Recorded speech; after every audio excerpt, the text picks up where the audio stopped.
Hi everyone and welcome to my channel. My name is Vinayak PG and this is PG Creation. Hi friends, നമ്മൾ ഇന്ന് പഠിക്കാൻ പോകുന്നത് wave മോഡിഫയറിനെ കുറിച്ചാണ്. അതിനായി ഞാൻ ജസ്റ്റ് ഒരു പ്ലെയിൻ വരച്ചെടുത്താണ്.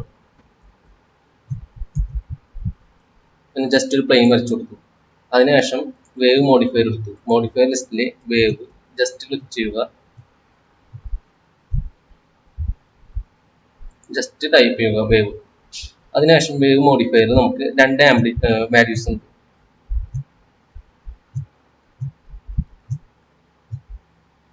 കണ്ട ആംപ്ലിറ്റ്യൂഡ് 1 ആംപ്ലിറ്റ്യൂഡ് 2 അതിൽ ആംപ്ലിറ്റ്യൂഡ് 1 നമ്മൾ എക്സ്ട്രാ ഒന്ന് കൂട്ടി കൊടുക്കുമ്പോൾ വ്യത്യാസം വരുന്നത് കാണാം. നമ്മൾ മോഡിഫയർ ചെയ്യുന്നതിന് മുമ്പ് നമ്മൾ പ്ലെയിനിലെ ആവശ്യത്തിന് സെഗ്മെന്റ്സ് ആഡ് ചെയ്ത് കൊടുക്കുക. നമ്മൾ സെഗ്മെന്റ്സ് കുറച്ചുകൂടി ആഡ് ചെയ്ത് കൊടുത്താൽ കുറച്ചുകൂടി സ്പീഡിൽ വ്യത്യാസം വരുന്ന നമുക്ക് മനസ്സിലാവും. കുറച്ചുകൂടി പ്രോപ്പറായിട്ട് ഡിഫറൻസ് വരുന്നതൊക്കെ നമുക്ക് മനസ്സിലാവണമെങ്കിൽ സെഗ്മെന്റ്സ് ആഡ് ചെയ്ത് കൊടുത്താൽ മാത്രമാണ് മനസ്സിലാവുക. ഇനി ഞാൻ വേവ് മോഡിഫയർ എടുത്തു. അതിൽ ആംപ്ലിറ്റ്യൂഡ് 1 മാറ്റുമ്പോൾ ആ ഒരു ഡയറക്ഷനിൽ വ്യത്യാസം വരുന്നത് കാണാൻ പറ്റും. കണ്ട ഈ ഒരു ഡയറക്ഷനിൽ ചേഞ്ച് വരുന്നത് കാണാൻ പറ്റും. ഞാൻ ആംപ്ലിറ്റ്യൂഡ് 2 ഞാൻ മാറ്റം വരുത്താണെങ്കിൽ അതിനനുസരിച്ച് വ്യത്യാസം വരുന്നത് കാണാൻ പറ്റും. ഞാൻ വേവ് ലെങ്ത് കുറച്ച് ഡിക്രീസ് ചെയ്തു. വേവ് ലെങ്ത് പറഞ്ഞാൽ ഓരോ വേവ് തമ്മിലുള്ള ഡിസ്റ്റൻസ്. അപ്പൊ വേവ് ലെങ്ത് ഞാൻ കുറയ്ക്കുകയാണെങ്കിൽ വേവുകളുടെ എണ്ണം കൂടും. കണ്ട ഞാൻ ആംപ്ലിറ്റ്യൂഡ് കുറച്ച് കൂട്ടി കൊടുത്തു.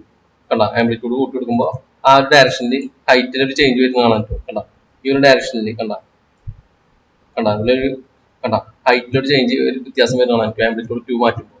നമ്മൾ ആംപ്ലിറ്റ്യൂഡ് 1 ആണ് മാറ്റുന്നതെങ്കിൽ മൊത്തത്തിലൊരു വ്യത്യാസം വരുന്നതാണ് പറ്റും ഈ ഒരു ഡയറക്ഷനിൽ. ആംപ്ലിറ്റ്യൂഡ് 1 ഞാൻ ജസ്റ്റ് കുറയ്ക്കുകയാണ്. എങ്ങനെയാണ് ഷേപ്പ് വേണ്ടത് അതിനനുസരിച്ച്. ഞാൻ ഫേസ് പറഞ്ഞാൽ ഇതിന്റെ സ്ട്രെങ്ത്. ഫേസ് പറഞ്ഞാൽ ഇപ്പോ ഈ ഒരു ടോപ്പ് പോർഷനിൽ ഈ കോർണർ പോർഷനിൽ ഇതിപ്പോ അപ്പ് സൈഡിലാണ് ഉള്ളത്. അത് നമുക്ക് ഡൗൺ സൈഡ് ആക്കണമെങ്കിൽ ഫേസ് നമ്മൾ മാറ്റി മതി. കേട്ടാ നമുക്ക് ഇഷ്ടാനുസരണം മാറ്റാൻ പറ്റും. കേട്ടാ ഈ ഒരു എവിടുന്നാണ് തുടങ്ങുന്നത്, ഈ വേവ് എവിടുന്ന തുടങ്ങുന്നത്, ആ ഒരു മൂവ്മെന്റ് ഇല്ലേ, ഇതിപ്പോ ഇവിടെ തുടങ്ങുന്നത് അപ്പ് പോർഷനിലാണ്. അത് നമുക്ക് മാറ്റണമെങ്കിൽ ജസ്റ്റ് കണ്ട ഡൗൺ പോർഷനിലായി നമുക്ക് വീണ്ടും കൊടുത്താൽ അതിനനുസരിച്ച് മാറ്റാൻ പറ്റും. അപ്പൊ വേവ് എവിടുന്നാണ് തുടങ്ങുന്നത്, നമുക്ക് പകുതിയിൽ നിന്ന് തുടങ്ങണമെങ്കിൽ പകുതിയിൽ നിന്ന് തുടങ്ങാം, ഒരു കുറച്ച് പോർഷൻ ആയിട്ട് തുടങ്ങണമെങ്കിൽ കുറച്ച് പോർഷൻ ആയിട്ട് തുടങ്ങാം. അങ്ങനെ ആ ഒരു ചേഞ്ച് ചെയ്യണമെങ്കിലാണ് ഫേസ് യൂസ് ചെയ്യുക. പിന്നെ നമുക്ക് ഡീക്കാൻ വേണ്ടിയുള്ള ഓപ്ഷൻ ഉണ്ട്. ഡീക്കാൻ വേണ്ടിയുള്ള ഓപ്ഷൻ പറഞ്ഞാൽ ഇതിന്റെ സ്ട്രെങ്ത് നമുക്ക് റെഡ്യൂസ് ചെയ്യാം. സ്ട്രെങ്ത് നമുക്ക് ചേഞ്ച് ചെയ്യണമെങ്കിൽ ഡീക്കെ യൂസ് ചെയ്യാം. കണ്ട ഞാൻ ആംപ്ലിറ്റ്യൂഡ് 1 ജസ്റ്റ് ഡിക്രീസ് ചെയ്ത് കൊടുത്തു, ആംപ്ലിറ്റ്യൂഡ് 2 ഡിക്രീസ് ചെയ്ത് കൊടുത്തു. കണ്ട ഇനി ഇതിൽ തന്നെ രണ്ട് സബ് ഓപ്ഷൻ ഉണ്ട്, ഗിസ്മോ ആൻഡ് സെന്റർ. ഗിസ്മോ പറഞ്ഞാൽ നമ്മുടെ ഈ ഒരു പ്ലെയിനെ കംപ്ലീറ്റ്ലി ഒരു കവർ ചെയ്യുന്ന ഒരു യെല്ലോ കളറിൽ നമുക്ക് ഷേപ്പ് കാണാൻ പറ്റും. അതിൻ്റെ ഉള്ളിലാണ് നമ്മുടെ ഷേപ്പ് ഉള്ളത്. അത് വേണമെങ്കിൽ മൂവ് ചെയ്യാം, റൊട്ടേറ്റ് ചെയ്യാം. റൊട്ടേറ്റ് ചെയ്യുന്നതിനനുസരിച്ച് ഷേപ്പിൽ വ്യത്യാസം വരുന്ന കാണാൻ പറ്റും. ഞാൻ ഡയറക്ഷനിൽ വ്യത്യാസം വരുത്താം. അപ്പൊ ആ ഷേപ്പിൽ വ്യത്യാസം വരുന്ന കാണാൻ പറ്റും. ഈ സ്കെയിൽ ചെയ്യണമെങ്കിൽ സ്കെയിൽ ചെയ്യാൻ പറ്റും. സ്കെയിൽ ചെയ്യുമ്പോൾ അതിനനുസരിച്ച് ഷേപ്പിൽ വ്യത്യാസം വരും. ഇനി ഇത് തന്നെ സെന്റർ മട്ടുള്ള ഓപ്ഷൻ ഉണ്ട്. സെന്റർ മട്ടുള്ള ഓപ്ഷൻ നമുക്ക് റൊട്ടേറ്റ് സ്കെയിൽ ചെയ്യാൻ പറ്റില്ല, ജസ്റ്റ് മൂവ് ചെയ്യാൻ മാത്രമേ പറ്റുള്ളൂ. അപ്പൊ സെന്റർ മൂവ് ചെയ്യുന്നതനുസരിച്ച് ഷേപ്പിൽ വ്യത്യാസം വരുത്താൻ പറ്റും. കണ്ട ഇനി നമുക്ക് ഇതില് ആനിമേഷൻ ക്രിയേറ്റ് ചെയ്യണമെങ്കിൽ ജസ്റ്റ് ഓട്ടോ ജസ്റ്റ് ഓൺ ആക്കി കൊടുക്കുക. അതിനുശേഷം നമുക്ക് ഏത് ഷേപ്പിലാണോ വേണ്ടത്, ഫസ്റ്റ് പൊസിഷനിൽ ഇങ്ങനെയാണ് വേണ്ടത് വെക്കുക. അതിനുശേഷം വേവ് കൊടുത്തു.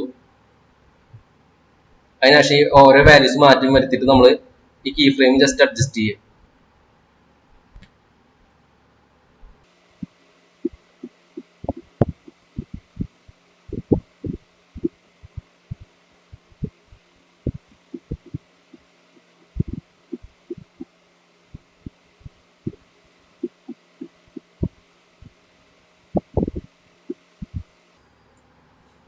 ഇനി നമ്മൾ ഓട്ടോ ഓഫ് ആക്കുക, ജസ്റ്റ് പ്ലേ ചെയ്ത് കൊടുക്കുക.